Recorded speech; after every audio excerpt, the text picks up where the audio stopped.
शं नो मित्रस्यं वरुणः शं नो भवत्पर्यमा शं न इन्द्रो बृहस्पतिः शं नो विष्णुरुक्रमः नमो ब्रह्मणे नमस्ते वायो त्वमेव प्रत्यक्षं ब्रह्मासि त्वामेव प्रत्यक्षं ब्रह्म वदिष्यामि कृतं वदिष्यामि सत्यं वदिष्यामि तन्मामवतु तद्वक्तारमवतु अवतु माम् अवतु वक्तारम् ओम शांति शांति शांति।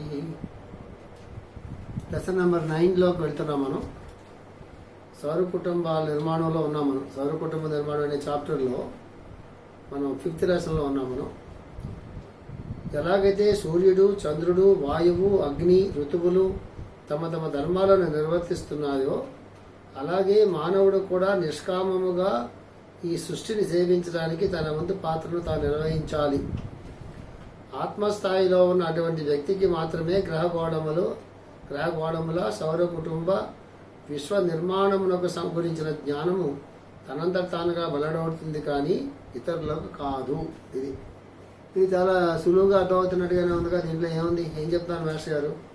సూర్యుడైతే ఎలాగైతే సేవ చేస్తున్నాడో చంద్రుడు కానీ, వాయువు కానీ, అగ్ని కానీ, అంటే పంచభూతాల గురించి చెప్తున్నారు మాస్టర్ గారు, గ్రహాల గురించి చెప్తున్నారు, అగ్ని పంచభూతాల్లో ఒకటి, ఋతువుల గురించి చెప్తున్నారు. అవన్నీ కూడా వాటి ధర్మాలను ఎలాగైతే నిర్వర్తిస్తున్నాయో మానవుడు కూడా నిష్కామంగా అని పదం వాడారు ఇక్కడ. ఏ రకమైనటువంటి ఎక్స్పెక్టేషన్స్ లేకుండా, ఏ రకమైనటువంటి కోరికలు లేకుండా ఈ సృష్టిని సేవించడానికి తన వంతు పద్ధతి నిర్వర్తించాలి. నిష్కామంగా ఈ గ్రహాలు కానీ, పంచభూతాలు కానీ, ఋతువులు కానీ, ఇవన్నీ ఎట్లాగైతే వాటి ధర్మాలు వారి నిర్వర్తిస్తున్నాయో మనిషి కూడా తన ధర్మాన్ని అట్లాగా నిష్కామంగా అనేటటువంటి సేవతో తరించాల్సిన అని చెప్తున్నారు. దీని గురించి ఎంతమంది చెప్పుకోవాలి? చాలా మాటలు ఇదే మనం చెప్పుకుంటూనే ఉంటాం కదా. అంతేగా నేను చెప్పాను, మాస్టర్ గారు రామాయణం చెప్పినా, భారతం చెప్పినా, భాగవతం చెప్పినా, భగవద్గీత చెప్పినా, వేదం చెప్పినా, ఉపనిషత్తు చెప్పినా, మంత్రశాస్త్రం చెప్పినా, జ్యోతిష్యం చెప్పినా, ఏం చెప్పినా కూడా మాస్టర్ గారు వాటి అంతరార్థాలు చెప్పినా, లలిత సహస్రనామాలు, విష్ణు సహస్రనామాలు లాంటి అంతరార్థాలు చెప్పినా, దివ్యజ్ఞాన సమాజ అనేక మంది పవిత్ర గ్రంథాల గురించి ఆయన వ్యాఖ్యానాలు చేసినా, ఇన్ని చేసినా కూడా ఫైనల్గా ఆయన ఎక్కడ కల్మినేషన్ పాయింట్ ఏది? సేవ చేయడం.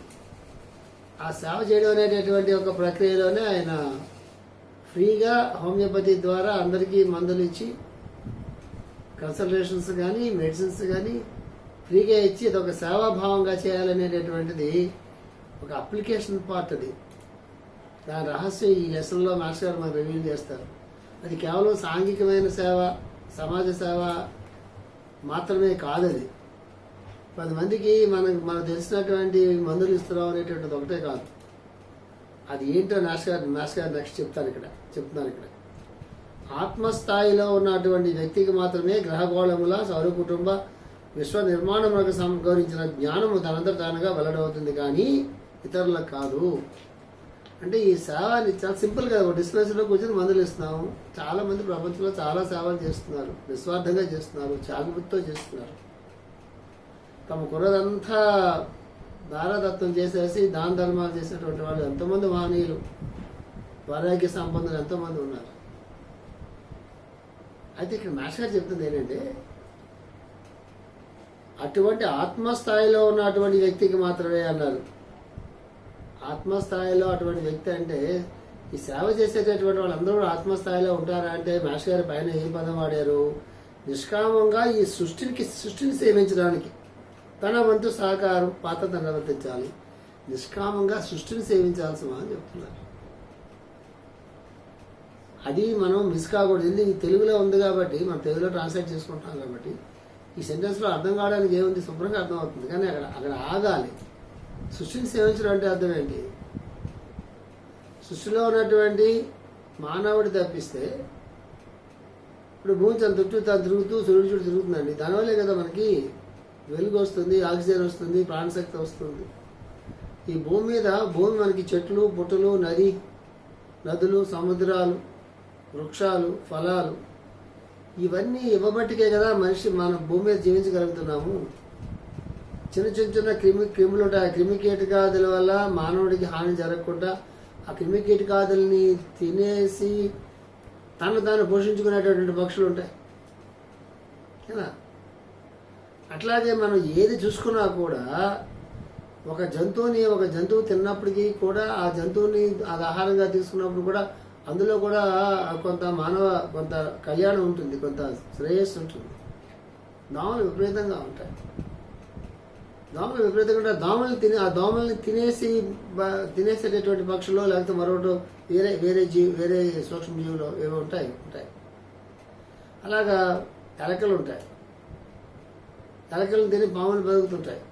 పాములు మనం చంపేస్తాం, మామూలు కనిపిస్తాయి. కానీ ఆ పాములు లేకపోతే ఆ ఎలకలు మొత్తం పంట అంతటిని మొత్తం ధ్వంసం చేసేస్తాయి, మొత్తం ధ్వంసం చేసి పడేస్తాయి.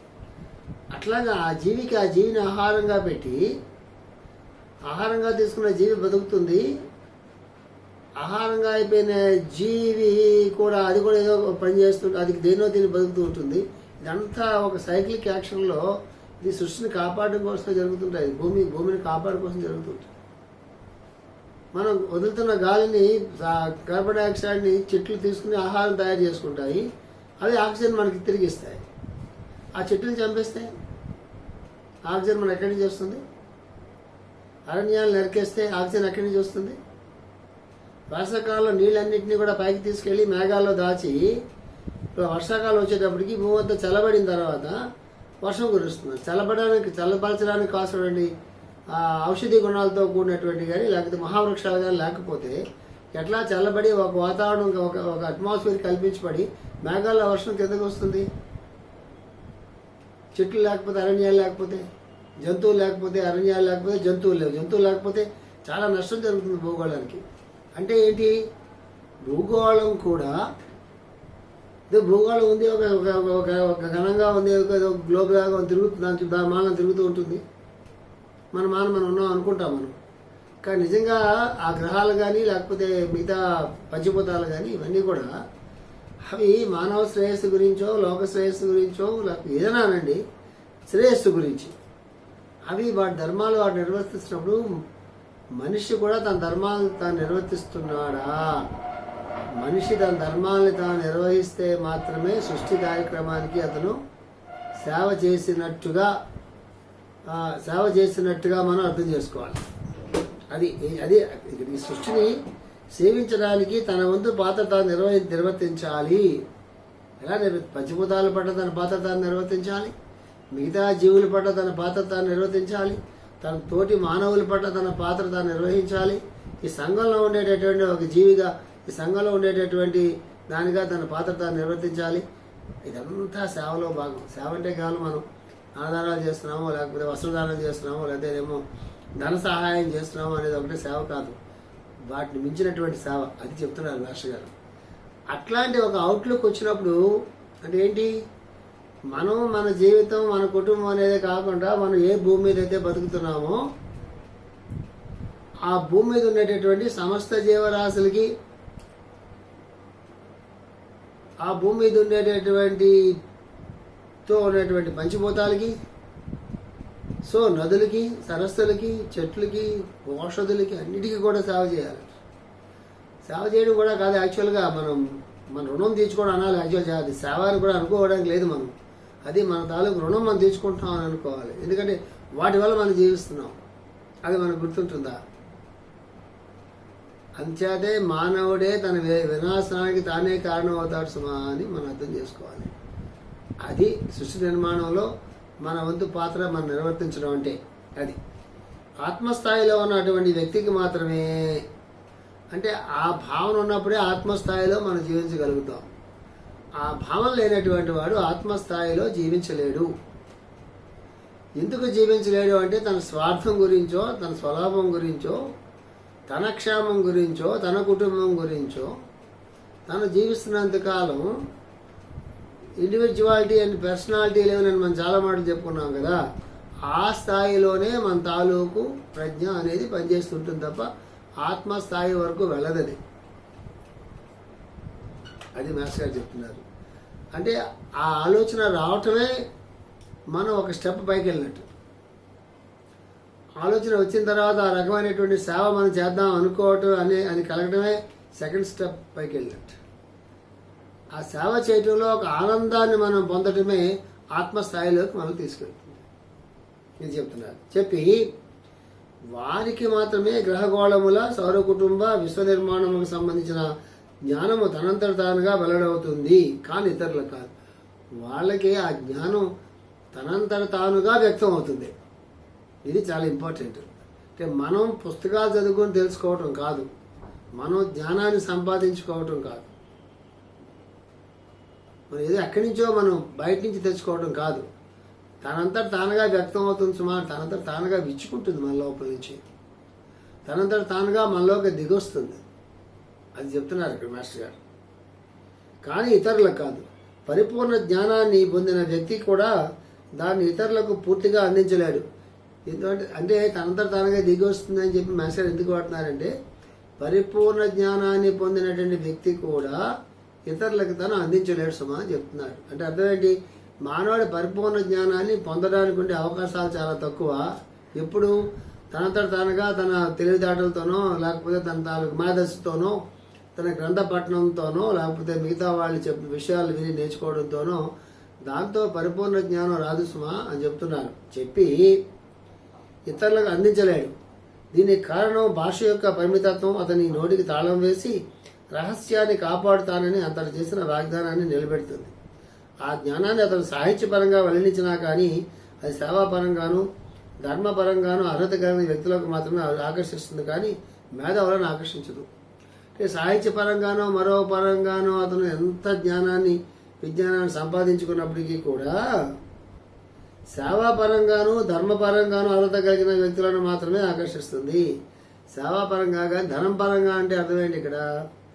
ధర్మపరంగా అంటే ధర్మంగా ప్రవర్తిస్తున్నాడండి, ఇతరులకు సేవ చేయడమే ధర్మంగా ఇతను జీవితం నడుస్తున్నదండి, ధర్మబద్ధుడండి, ధర్మాన్ని గౌరవిస్తాడండి. ఇది కాదు ఇక్కడ ధర్మబద్ధంగా అంటే.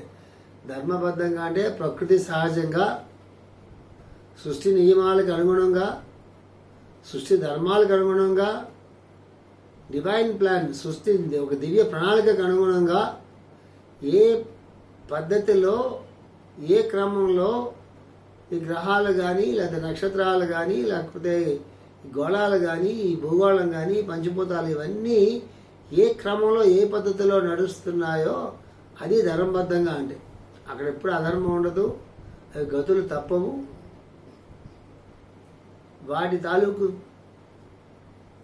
ఏ రకమైన చేంజెస్ ఉండవు. అవి భూగోళం ఉన్నంతసేపు, ఈ సౌర కుటుంబం ఉన్నంతసేపు అవి పుట్టినప్పటి నుంచి చివరి వరకు అదే ప్రకారంగా ప్రవర్తిస్తూ ఉంటాయి. అది ధర్మము అంటే. అది చెప్తున్నారు ఇక్కడ. ఆ జ్ఞానాన్ని అతను సాహిత్యపరంగా వెల్లడించినా కానీ అది సేవాపరంగాను ధర్మపరంగాను అర్హత కలిగిన వ్యక్తులకు మాత్రమే ఆకర్షిస్తుంది, కానీ మేధావులను ఆకర్షించదు. అది అట్లాంటి ఒక వరవడిలో ఉన్నటువంటి వాళ్ళని అది ఆకర్షిస్తుంది తప్ప మేధావులను ఆకర్షించదు. ఎంత తెలివితేటలు ఉన్నాయా అనేది వాళ్ళని ఆకర్షించడం అని చెప్తున్నారు. ఈ కారణంగానే ఎవరైతే గ్రహస్థితులను గణించడంలోనూ ప్రవృత్తులను అంచనా వేయడంలోనూ ప్రతిస్పందనలు సమతుల్యము చేయడంలోనూ నిమగ్నమై ఉంటారో అట్టి వారికి జ్యోతిష్య శాస్త్రం స్వయం సంపూర్ణమైన శాస్త్రంగాను వాస్తవమైన శాస్త్రంగాను గోచరింపదు. అంటే ఏంటి? ఎవరైతే గ్రహస్థితులను గణించడంలోనూ అంటే బాగా క్యాలిక్యులేషన్స్ బాగా చేస్తాడు, ప్రవృత్తులను అంచనా వేయడంలోనూ అంటే ప్రిడిక్షన్స్ బాగా చెప్తాడు, ఆ ఎవరి తాలూకు జాతకం వాళ్ళ తాలూకు మానసిక స్వభావాలను కానీ మన ప్రవృత్తులను కానీ ఇవన్నిటి కూడా చాలా బాగా చెప్పగలుగుతాడు, ప్రతిస్పందనలు సమతుల్యం చేయడంలోనూ నిమగ్నం ఉంటాడో అంటే ఉన్న జీవితాన్ని ఎట్లాగా సక్రమంగా నిర్వర్తించుకోవాలి, రియాక్షన్స్ నుంచి ఎట్లాగా బయటపడాలి, ఎట్లాగ ఒక బ్యాలెన్స్డ్ జీవితాన్ని జీవించాలనేటటువంటి వాళ్ళలో కానీ అట్టి వారికి జ్యోతిష శాస్త్రం స్వయం సంపూర్ణమైన శాస్త్రంగాను వాస్తవమైన శాస్త్రంగాను గోచరింపుతుంది. అలాంటి వాళ్ళకి స్వయం సంపూర్ణమైన అనేసి ఈ జ్యోతిష్ శాస్త్రం అనేది దేనికోసం ఉద్దేశించబడిందో, దేనికోసం నిర్దేశించబడిందో, దేనికోసం దర్శించబడిందో అది ఒక వాస్తవమైన శాస్త్రంగా గోచరింపు సుమా అని చెప్తున్నారు. ఇది అంటే ఈ లెసన్ కీ పాయింట్ ఏంటి? సృష్టి ధర్మాలను అర్థం చేసుకుని ఋతువులు కానీ, గ్రహాలు కానీ, పంచభూతాలు కానీ ఎట్లాగైతే సృష్టిలో వాటి ధర్మాలు నిర్వర్తిస్తున్నాయో మానవుడు కూడా తన సృష్టిలో తన ధర్మాన్ని తాను నిర్వర్తించినప్పుడు మాత్రమే ఇట్లాంటి శాస్త్రాలు వాటంతటా అవిగా గోచరిస్తాయి సుమా అని చెప్తున్నారు. ఇది దీంట్లో ఉన్న చిన్నవాడు మనం పాఠం చదువుకునే వాళ్ళం కదా, పాఠం అంతా అయిపోయిన తర్వాత దీంట్లోనే నీతి ఏంటి అంటారు కదా. ఈ లెసన్లో ఉండేటటువంటి జిస్ట్ ఏంటి అంటే సృష్టి ధర్మాలను అర్థం చేసుకుని నువ్వు కూడా నీ పాత్ర నిర్వర్తిస్తూ నిష్కామమైనటువంటి ఒక సేవ అనేది సృష్టి చేయి సుమా అని చెప్తున్నారు. సృష్టి ధర్మాలతో పాటు ధర్మంగా నిర్వర్తించుమా అని చెప్తున్నారు. ఇది జ్ఞాన భాండాగారాన్ని తెరచుటకు ఉపయోగపడే 6 తాళపు చెవులు జ్యోతిష్ శాస్త్రం ఒకటి. అది మనం మర్చిపోకూడదు. అంటే ఈ విజ్డమ్ అనేటువంటి జ్ఞానాన్ని ఓపెన్ చేయడానికి, తెరవడానికి 6 తాళపు చెవులు ఉంటాయి సుమా అని చెప్తారు. జ్యోతిష్యము, వ్యాకరణము, నిరుక్తము, ఛందస్సు, కల్పము, శిక్ష, ఇట్లా 6 భాగాలు చెప్తారు. ఈ 6 భాగాలు ఎవరికైతే అర్థమవుతాయో పరిపూర్ణంగా వాళ్ళకి మాత్రమే వేద జ్ఞానం, వేదము కానీ జ్ఞానం కానీ అర్థం అవడానికి అవకాశం ఉంటుంది సుమాజీ. పెద్దలు మనకు చెప్పుకుంటారు, చాలా మాటలు మనం చెప్పుకున్నాం. ఒక్కొక్క తాళపు చేయికి మరలా 7 విధములైన తాళపు చెవులు ఉన్నాయి. అంటే ఒక తాళపు చెవే మనకి కష్టం అంటే ఈ 6 తాళపు చెవులకి 6 × 7 42 తాళపు చెవులు ఉన్నాయంట. ఈ తాళం చెవి న్యాస విద్యలోను, న్యాస విద్య అంటే లా ఆఫ్ కరస్పాండెన్సెస్, మరియు ప్రకృతికి మానవునికి మధ్యనున్న సాదృశ్యంలోను అనలాగీస్ దాగి ఉంది. అన్ని అంశాలతో కూడిన అతి చిన్న పరిమాణం గల పరమాణువు యొక్క బృహత్తరమైన ప్రతిబింబం సౌర కుటుంబంలో ఉన్నది. ఇది కొంచెం మాస్టర్ పైకి చెప్తున్నారు. ఈ లా ఆఫ్ కరస్పాండెన్స్ అంటే అర్థం ఏంటి? ఎక్కడో సూర్యుడు ఉన్నాడు సౌర కుటుంబంలో, మనలో ఆత్మ ఉంది. అక్కడ ఉన్నటువంటి సూర్యుడే మనలో ఆత్మగా ఉంటున్నాడు. సౌర కుటుంబంలో చంద్రుడు ఉన్నాడు, ఆయనే మనలో మనస్సుకి ప్రతిబింబంగా, మనస్సుకి ప్రతినిధిగా ఉంటున్నాడు, ప్రతిరూపంగా ఉంటున్నాడు. మనస్సు చంద్రుడికి ప్రతిరూపంగా ఉంటుంది. సృష్టిలో శక్తి అనేటటువంటి ఒక ప్రిన్సిపల్ ఉంది, పవర్ అనేటటువంటి ఒక ప్రిన్సిపల్ ఉంటుంది. అది మనలో కుజుడు, అది కుజుడు అనుకుంటాము, అది మనలో శక్తిగా ప్రతిఫలిస్తుంది. అంటే బుధుడు అనే గ్రహం ఉంది, అది మనలో తెలివిగా ప్రతిఫలిస్తూ ఉంటుంది. అంటే అట్లా ఇది లా ఆఫ్ కరస్పాండెన్స్ అంటే. అట్లాగే మనలో కొన్ని చక్రాలు ఉంటాయి, అలాగే మనలో కొన్ని గ్రంథులు ఉంటాయి. ఇవన్నిటికీ కూడా అలాగే మనలో నక్షత్ర మండలాలు ఉంటాయి, కృతికలు ఉంటాయి, లేకపోతే కృతికలు ఉంటాయి, లేకపోతే సిరియస్ డాగ్ స్టార్ ఉంటుంది, లేకపోతే సప్తఋషి మండలం ఉంటుంది. ఈ అన్నిటికీ కూడా మనలో కొన్ని కేంద్రాలని ఋషులు వాళ్ళ తాలూకు తపశక్తితో దర్శించగలిగారు. యోగంలో, ధ్యానంలో ఏమవుతుంది అన్నట్లయితే ఈ బ్రహ్మాండంలో కానీ, ఈ సృష్టిలో కానీ, బ్రహ్మాండంలో కానీ ఏవైతే కొన్ని ఉంటున్నాయో వాటి తాలూకు ప్రతిరూపాలుగా మనలో కొన్ని కేంద్రాలు ఉన్నాయి. కాబట్టి వాటికి వీటికి మధ్య అనుసంధానాన్ని ఏర్పాటు చేసుకునేటటువంటి ఒక విద్యని ది లా ఆఫ్ కరస్పాండెన్సెస్ అని ఇంగ్లీష్లో అంటారు, న్యాస విద్య అని అంటారు. ఈ న్యాస విద్యలో భాగమే ఉపనయనం చేసిన తర్వాత కొన్ని ముద్రలు నేర్పిస్తారు వాళ్ళకి. వాళ్ళ మంత్రం చదువుకుంటూ ఆ ముద్రలన్నీ వేసుకుంటారు. ఆ ముద్రలు ఎందుకు వేసుకుంటారు అంటే ఈ బ్రహ్మాండంలో ఉండేటటువంటి ఆ చైతన్యం ఏదైతే ఉందో మనలో ఉండేటటువంటి చైతన్యంతో ఆ లింకప్ కావడానికి కావాల్సినటువంటిది అంగన్యాస, కరన్యాసాలు అంటాం కదా, అవి టక ఒక రొటీలాగా చేసుకెళ్ళిపోతారు. అంగన్యాస, కరన్యాసాలు ఎందుకంటే దానికి దీనికి మధ్య ఒక రకమైన లింకప్ ఏర్పాటు చేయడం గురించి. ఇది అందులోనే ఈ మొత్తం అంతా దాగి ఉంది సుమా అని చెప్తున్నారు. అందుకే మనం జోడియాక్ మెడిటేషన్స్ మనం చెప్పుకుంటాం, అది గుర్తుపెట్టుకోండి. ఎందుకు ఈ 12 రాసులని మన శరీర భాగాలకి అనుసంధానం చేసుకుని ప్రతిరోజు ఎందుకు మనం జోడియాక్ మెడిటేషన్ చేసుకోవాలంటే ఆ లింకప్ గురించి మనం చేసుకుంటాము. ఈ లా ఆఫ్ కరస్పాండెన్స్ అనేది చాలా పెద్ద సైన్స్. అది మాస్టర్ గారు ప్రతి లెక్చర్లో కూడా ఎక్స్ప్లెయిన్ చేస్తుంటారు. దాని మీదే ఒక ప్రత్యేకమైన పుస్తకం మనం తయారు చేయొచ్చు. సాధన రహస్యాలు, ధ్యాన రహస్యాలన్నీ కూడా అందులోనే ఉంటాయి. పతంజలి మహర్షి తాలూకు విభూతి యోగం అనుకుంటాను, 4 పాదాల విభూతి పాదం అనుకుంటాను. ఈ 4 చాప్టర్స్ ఉంటాయి పతంజలి దాంట్లో. ఆ 4 భాగాల్లో విభూతి పాదంలో ఈ న్యాస విద్య గురించి, న్యాస విద్య అనే పేరు అక్కడ ఉన్నట్టుగా నాకు గుర్తులేదు, కానీ న్యాస విద్య గురించి, న్యాస విద్య తాలూకు రహస్యాలు చాలా దాంట్లో ఉంటాయి. మాస్టర్ గారు చాలా బాగా ఎక్స్ప్లెయిన్ చేస్తారు. పతంజలి యోగసూత్రాలు 4 వాల్యూమ్స్లో విభూతి పాదం ఎప్పుడే మీరు చదువుకోండి. అన్ని అంశాలతో కూడిన అతి చిన్న పరిమాణం గల పరమాణువు యొక్క బృహత్తరమైన ప్రతిబింబం స్వర కుటుంబంలో ఉన్నది. అతి చిన్న పరిమాణం గల పరమాణు యొక్క బృహత్తరమైన ప్రతిబింబం స్వర కుటుంబంలో ఉన్నది. ఆ పరమాణువు యొక్క బృహత్తరమైన ప్రతిబింబం స్వర కుటుంబం అంటే ఒక చిన్న పరమాణువులో ఈ సృష్టి మొత్తం అంతా ఉందండి. ఎలా ఉంది అంటే చెప్తారు మాస్టర్ గారు, మరీ గింజలో, మరీ విత్తనంలో, మరీ చెట్టు అంతా ఎలాగైతే ఉందో అలా ఉంచుమో అని చెప్తారు. అందుకే కదా అణువుకి అంత బలం ఉంటుంది. అణు విస్ఫోటనం అంటాం మనం. అణు అనేటటువంటిది విస్ఫోటనం జరిగితే ఏమవుతుంది? మహాప్రళయంలాంటి జరిగిపోతుంది చెప్తున్నాను ఇక్కడ. సౌర కుటుంబం యొక్క అతి విస్తృతమైన కథాచిత్రము పరమాణువులో సంక్షిప్తీకరించబడినది. సౌర కుటుంబం యొక్క అతి విస్తృతమైన కథాచిత్రం అంటే ఏంటి? సౌర కుటుంబం విస్తృతం అంటే అర్థం ఏంటి? సౌర కుటుంబం ఎన్ని ఉన్నాయి? మన సౌర కుటుంబంలో చూస్తే సూర్యుడు, శుక్రుడు, బుధుడు, గురుడు, చంద్రుడు, మన భూమి, ఇన్ని ఉన్నాయా? సౌర కుటుంబాలకు పైన తర్వాత మాట్లాడుకుందాం. ఈ సౌర కుటుంబం ఎంత విస్తృతంగా ఉంటుంది? ఇది ఎన్ని మిలియన్స్ మైళ్ళ దూరంలో ఉంటాయి. ఇవన్నీ కూడా ఎంత, దాన్ని అసలు కాల్కులేషన్ మనం చేయగలం?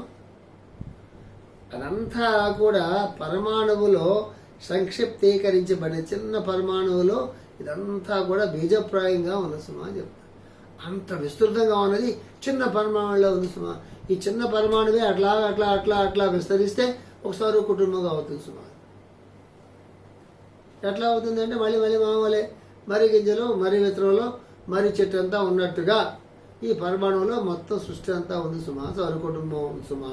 ఇలాంటి సౌర కుటుంబాలు ఎన్ని వేలు, ఎన్ని లక్షలు, ఎన్ని కోట్లు ఉన్నాయో మనకేం కాలిక్యులేషన్ తెలుసు, అన్నీ అందులోనే ఉన్నాయి చెప్తున్నారు. అందుకే దీంట్లో ధ్యానంలో రహస్యం ఏంటంటే చెట్లను చూడు, పొట్టులను చూడు, అవి చూడు, ఇవి చూడు, అవి చూడు, విజువలైజేషన్స్ అంటాం కదా. ఆ విజువలైజేషన్స్ వల్ల కళ్ళు మూసుకున్నా కూడా మనస్సు బహిర్ముఖమే అవుతుంది. గుర్తుపెట్టుకోండి. మీకు గమ్ముకుని డైజెస్ట్ కాదేమో నాకు తెలియదు. విజువలైజేషన్స్ చేస్తున్న కొద్ది నదులు ఎక్కడుంటాయి? బయటే ఉంటాయి. చెట్లు ఎక్కడ ఉంటాయి? బయటే ఉంటాయి. సూర్యుడు ఎక్కడ ఉంటాడు? బయటే ఉంటాడు. ఏ చంద్రుడిని చూసి మనం చంద్రుడి వెలుగు అనుకుంటున్నాం, ఆయన బయటే ఉంటాడు. విగ్రహాలన్నీ ఎక్కడ ఉన్నాయి? దేవాలయాల్లో ఉన్నాయి, మనకన్నా బయటే ఉన్నాయి. మనం రాముడిని ధ్యానం చేస్తున్నాం అంటే రాముడి విగ్రహాన్ని కదా మనం ధ్యానం చేస్తున్నాం. రాముడి విగ్రహాన్ని ఎక్కడ చూస్తాం మనం? దేవాలయాల్లో చూస్తాం. అన్నీ మనకన్నా బయటే ఉన్నాయి. బయట ఉన్నటువంటి వాటిని మన కళ్ళు మూసుకొని లోపలికి తెచ్చుకొని ధ్యానం చేయడం కోసం ప్రయత్నం చేస్తున్నాము అని ఎక్కడ బయటే ఉన్నాయి. బయట ఉన్న వాటి లోపల తెచ్చింది మనం. అందుకే రావణ మహర్షి లాంటి వాళ్ళు ఇవన్నీ చెప్పరు. నేనంటే ఏంటో తెలుసుకో, కళ్ళు మూసుకుని. నీ శ్వాసలు ఎక్కడి నుంచి పుడుతున్నాయో ఆ కేంద్రాన్ని ధ్యానం చేయండి. ఓంకారం ఎక్కడి నుంచి పుడుతుందో ఓంకారం పుట్టుతున్నటువంటి కేంద్రాన్ని ధ్యానం చేయండి. అక్కడ సాధన రహస్యం ఉంటుంది. అంటే అవన్నీ తప్పని కాదు చెప్పట్లేస్తామని నేను. ఏది చంద్రుడికి నమస్కారం పెట్టి, సూర్యుడికి నమస్కారం పెట్టి, రాముడికి నమస్కారం పెట్టి, గుళ్ళో అమ్మవారికి నమస్కారం పెట్టి అవన్నీ తక్కువ అని చెప్పట్లా. నేను మీకు అర్థమయ్యేటట్టుగా చెప్తున్నాను. ఇది ఒక పరమాణువులో ఎంత ఉంది అంటే అర్థమేంటంటే ఆ పరమాణువే మళ్ళీ ఆత్మరూపంగా ఉంది. కాబట్టి ఆత్మను దర్శించడం అంటే సమస్తాన్ని దర్శించడమే, సృష్టి మొత్తాన్ని మనం దర్శించడమే. అది చెప్పుకోవడం మనం చెప్పుకుంటున్నాం. సౌర కుటుంబం యొక్క అతి విస్తృతమైన కథాచిత్రము పరమాణువులో సంక్షిప్తీకరించబడింది. ఈ మధ్యలో మానవుడు తనకు తానుగా 2 యవనికలపై వ్యక్తపరచుకోవడానికి, గర్భాణం నుండి అభివృద్ధి చెందిన తన స్వీయ కథను చదువుకోవడానికి పరమాణువుకి సౌర కుటుంబానికి మధ్యన ఉన్నాడు. అది అంటే ఇది ఎంత బాగుంది. ఇంగ్లీష్లో నిజంగా చదివితే మాస్టర్ సెంటెన్స్ చాలా బాగుంటాయి. యాక్చువల్గా వీలైతే నెక్స్ట్ ఎప్పుడైనా మనం చెప్పుకుందాం. ఇంగ్లీష్లో ఎంత అద్భుతంగా ఉంటాయి ఈ సెంటెన్సెస్. మానవుడు 2 ప్లాట్ఫామ్స్ మీద 2 రకాలుగా జీవిస్తుంటాటండి. ఏంటంటే అది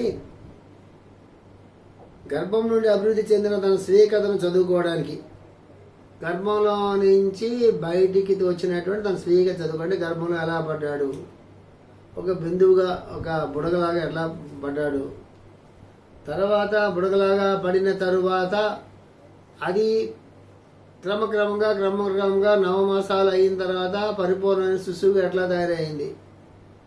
10వ నెలలో ఆ శిశువు భూమిపైకి ఎలా వచ్చింది. భూమిపైకి వచ్చిన తర్వాత క్రమక్రమంగా పరిణామం చెందుతూ ఒక యుక్త వయస్కు అదే ఎలా వచ్చింది. ఈ మధ్యలో మనస్సు, బుద్ధి, అహంకారము, చిత్తము, చక్రాలు ఇది కథలన్నీ ఎట్లా నడుస్తున్నాయి. అనేక పూర్వజన్మల నుంచి సంపాదించుకున్నటువంటిది అంతా కూడా మూలాధారం దగ్గర ఆ పూర్వజన్మల తాలూకు జ్ఞానం అండి, ఆ పూర్వజన్మల తాలూకు మొత్తం చరిత్ర అంతా అట్లాగే నిక్షిప్తంగా ఉంటుంది. ఇదంతా ఒకటి, ఇదంతా కూడా ఒక సైడ్. రెండవది పరమాణువుకి సౌర కుటుంబానికి మధ్యన ఉన్నాడు. ఎలా ఉన్నాడు? పరమాణువుకి సౌర కుటుంబం అంటే మనం అందులో భాగంగా వచ్చి పరమాణువుగా ఉంటున్నాము. సౌర కుటుంబం అది కూడా పరమాణువుల నుంచి వచ్చింది. దానికి దీనికి మధ్య మనం ఉన్నామని తెలుసుకోవాలి. వాట్ ఈజ్ యువర్ ఐడెంటిటీ అంటే ఐడెంటిటీ అంటే ఒక అణువుకి పరమాణువుకి ప్లస్ సౌర కుటుంబానికి మధ్యలో ఉన్నామని తెలుసుకుంటే ఇది అది ఒకటే సమాని నెక్స్ట్ స్టెప్లో తెలుస్తుంది. మన ఇంటి అది అందులోంచే భూమి వచ్చింది, భూమిలో నుంచే మనం పుట్టాము, మనలో అన్నీ ఉన్నాయి, అన్నింట్లో మనం కూడా ఉన్నామని చెప్పి తెలుస్తుంది తర్వాత. ఇది ప్రప్రథమ జీవాణువు నుండి మానవుని అస్తిత్వం వరకు 10 దేవమాన విభాగాల్లో ఉన్న మానవుని కథను తెలుసుకోవడానికి ఇలా చదవడానికి ఆదిమ పరిణామ క్రమం మరియు వృక్ష జంతు పరిణామ క్రమాల మధ్యన ఉన్న సాదృశ్యం తోడ్పడుతుంది. ఇది మాస్టర్ గారు ఇక్కడ ఇవల్యూషన్ గురించి చెప్తున్నారు. ఎట్లా చెప్తున్నారు ఇక్కడ మాస్టర్ గారు? ప్రప్రథమ జీవాణువు నుండి మానవుని అస్తిత్వం వరకు అంటే మొట్టమొదటి జీవాణువు ఏదైతే ఉందో, సెల్ ఏదైతే ఉందో అక్కడి నుంచి మానవుని అస్తిత్వం వరకు మన వరకు కూడా 10 దేవమాన విభాగాల్లో ఉన్న మానవుని కథను తెలుసుకోవడానికి అంటే 10 దేవమాన విభాగాలు. దేవమాన విభాగం అంటే మనం చెప్పుకున్నాం కదా, దేవమాన విభాగాన్ని చాలా రకాలుగా చెప్పుకోవచ్చు. అదే మనం ప్రిడిక్టివ్ ఆస్ట్రాలజీగా 1 year = 1 dayగా మనం చెప్పుకున్నాము. అట్లా క్యాలిక్యులేషన్స్ మాస్టర్ గారు భాగవతాల వాటిలో చాలా బాగా ఎక్స్ప్లెయిన్ చేస్తారు. అది ఎప్పుడైనా మనం బోర్డు అది ముందు పెట్టినప్పుడు మనం ఎక్స్ప్లెయిన్ చేసుకోవాలి. అది చాలా అది 10 ఎలా వస్తుంది అంటే 4, 3, 2, 1 ఒక దత్తాత్రేయ సింబల్ లాగా కూడా ఒక ఎక్స్ప్లెనేషన్ ఇస్తారు. పైథాగరస్ చేసినటువంటి ఇంగ్లీష్లో ఒక పేరు కూడా ఉంటుంది, సరిగ్గా టైం గుర్తు రావట్లేదు. అది ఎక్కడో మన పుస్తకాలు, మాస్టర్ గారి పుస్తకాలు ఎక్కడో మన ఇంగ్లీష్ బుక్స్ ఎక్కడో ఉంటుంది ఎక్స్ప్లెనేషన్ అది. దాంతో పైథాగరస్ ఒక డాట్ 2, 3, 4 ఆ 1 అనేది 2గా 3గా 4గా వచ్చి మొత్తం 10. ఆ 10 దేవ విభాగాలుగా ఆయన చేసి దాన్ని దత్తాత్రేయ తాలూకు సింబల్గా కూడా ఒక ట్రయాంగిల్గా కూడా చెప్తారు. అది ఎప్పుడైనా మనం అది రిట్రీట్లు పెట్టుకున్నప్పుడు ఎక్స్ప్లెయిన్ చేసుకుందాం. అది మేడం లార్డ్స్కి కూడా సెకండ్ యాక్షన్లో ఆర్టికల్లో బాగా ఎక్స్ప్లెయిన్ చేస్తారు. 10 దేవమాన తెలుసుకోవడానికి చదవడానికి 10 దేవమాన దశ విభాగాల్లో ఉన్న మానవుని కథను తెలుసుకోవడానికి చదవడానికి ఆదిమ పరిణామ క్రమం అంటే ప్రోటోజెనీ మరియు అంటే మొట్టమొదట పరిణామ క్రమంలో అంటే ఎలా వచ్చింది, అక్కడి నుంచి ఖనిజాల దగ్గర నుంచి వృక్షాలు జంతువుల దాకా ఎలా వచ్చింది, మధ్యన ఉన్న సాదృశ్యం తోడ్పడుతుంది. ఇది పరిణామ క్రమంలో ఖనిజాలు, వృక్షాలు, జంతువులు, తర్వాత మానవుడు ఈ పైన ఎలాంటి పరిణామ క్రమం జరిగిందో లోపల కూడా అట్లాగే జరుగుతుంది, ఆ బయట కూడా అట్లాగే జరుగుతుంది. జరిగే విధానం అంటే ఆ ప్రాసెస్ ఒకలాగానే ఉంటుంది కానీ ఆ ఫినామినల్ ఒకలాగే, ప్యాటర్న్ ఒకలాగే ఉంటుంది కానీ విధానం అనేది కొంచెం మారుతుంది. ఈ కథను గర్భస్థ పిండము 10 మాసములు ఎదుగుతున్న సమయంలో జరుగుతున్న సన్నివేశములపై దృష్టి పెట్టి చదువుకొనవచ్చును. అంటే 10 అవతారాలు కానీ 10 అవతారాలు అలాగే మొదలవుతాయి. మరి చూడండి గాలు ఎలా మొదలవుతాయి.